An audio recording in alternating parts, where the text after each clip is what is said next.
want to start with you. What's your reaction to Barkley's comments there on Isaiah Thomas being emotional? Well, he was ready to play, first of all, Isaiah Thomas. But you have to be so careful. I think I know what Barkley means. Still, you have to be so careful the way you phrase things when someone's family member passes, especially tragically. And my mind immediately went to the Todd Heap tragedy, and the headlines about Todd Heap everywhere were, and I apologize to the Heap family for even repeating this, I'm simply stating what the headlines were. Todd Heap accidentally, it's hard for me to even say, the tragic ending for his 3-year-old daughter. And I was getting angry at the headlines. Because in these situations, you look to blame. Your anger needs an object to take. And in the absence of something better, you can get mad at a headline writer or a pundit on television who's expressing something. You have to be so careful. Were I writing the headline about Todd Heap, for example, I would simply say something like, Heap family tragedy. And if someone was interested, they can click and read about it. But I found it distasteful and exploitative, even though I understand it's getting out information, to even put the details, even as many details as there were, in the headline itself, because it's such an excruciatingly tragic and painful moment for that family. And I had the same kind of reaction to Barkley saying what he said.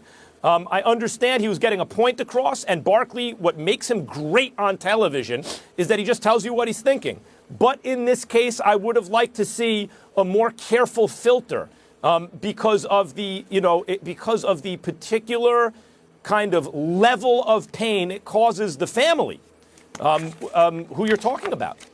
Yeah, Max, I can't make sense of what Charles is saying here. Now, I have the utmost respect for Charles Barkley as an independent thinker, as someone without a filter, and who does this, I think, very clearly, not in an attempt to get attention, anything he ever says, but in a searching attempt to find truth. I think that's what he was doing here. I think he was trying to find insight and truthfulness and telling us what he might have thought as a teammate. I just can't find where he's right in this in any way. Is he making his teammates uncomfortable? Is that what Barkley's saying? Is he uncomfortable with Thomas playing? I don't know. What I do know is this. There are many people who show up to work while going through personal hardships. Mm-hmm. Some, when it's tragic. I know that I've had that situation in my life, Max, and I know very well that you have had it yourself. Without trying to make a trite analogy, it's like one of those flashbangs that goes off in your life like they have in the movies. Everything goes numb. You can't, it's almost like you can't hear, you can't see, everything is boxed out except what just happened to you. And I just saw Isaiah Thomas do one of the most tough things that I can imagine, and that show up onto a basketball court and not just perform, but perform at the highest level. 33 points, shooting over 50%.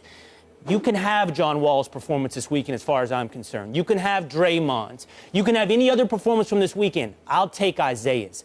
I will ride with Isaiah through this entire playoffs. A guy like that is the definition, the embodiment of toughness. And I don't know how in any way he could have made anyone uncomfortable. That team, this league, is better for Isaiah Thomas. Well, first of all, I think it's important to point out that I think that Barkley made that statement prior to the game. So, in other words, Isaiah Thomas was about to play. Usually when you're televising a game, these guys are out on the court shooting and what have you, and the cameras are following them, showing footage of them practicing, prepping for the game.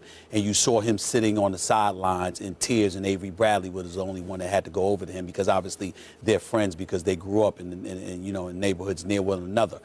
I have not spoken to Charles Barkley about this. I do not know what point that he was making, but knowing Charles Barkley for years the way that I know him, I didn't take any offense to what he was saying.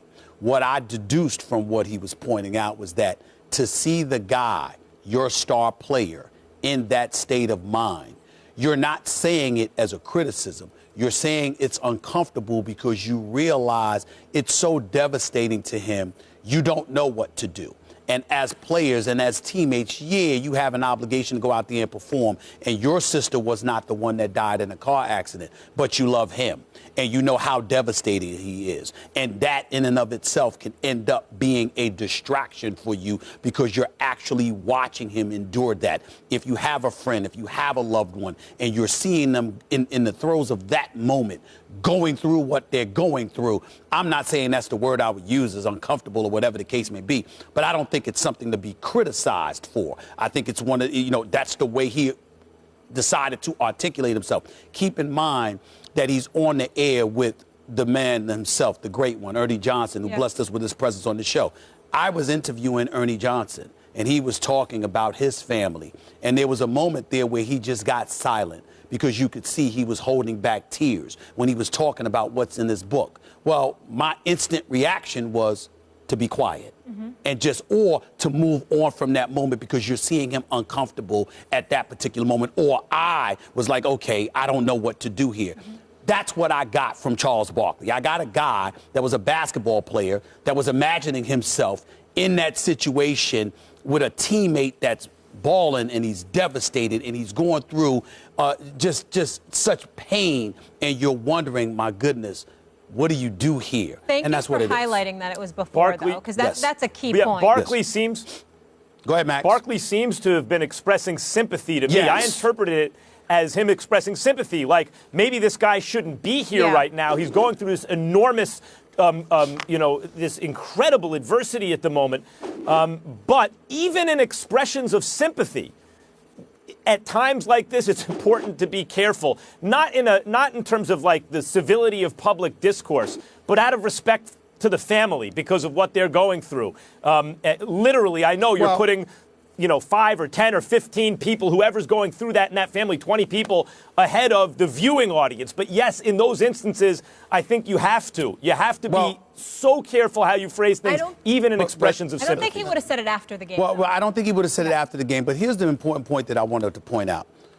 Max and I, we get into a debate every day, and Will's here, and we get into debates. But at our core, it's our obligation to protect one another. And what I mean by that is we can have differences of opinion all day long. But if you work with people and you know them, you know their heart. And so it might not have meant it. Like, he's on the set with Ernie and Kenny and Shaq, who articulated that he went through this himself.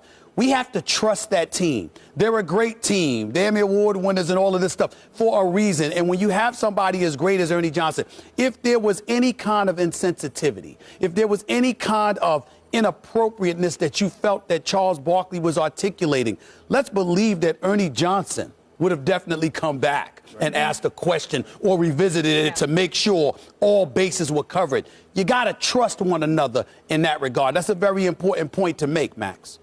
And also, I appreciate so much what you said earlier about just another level of respect for Isaiah and what he did going out there under these circumstances. Absolutely incredible, his heart.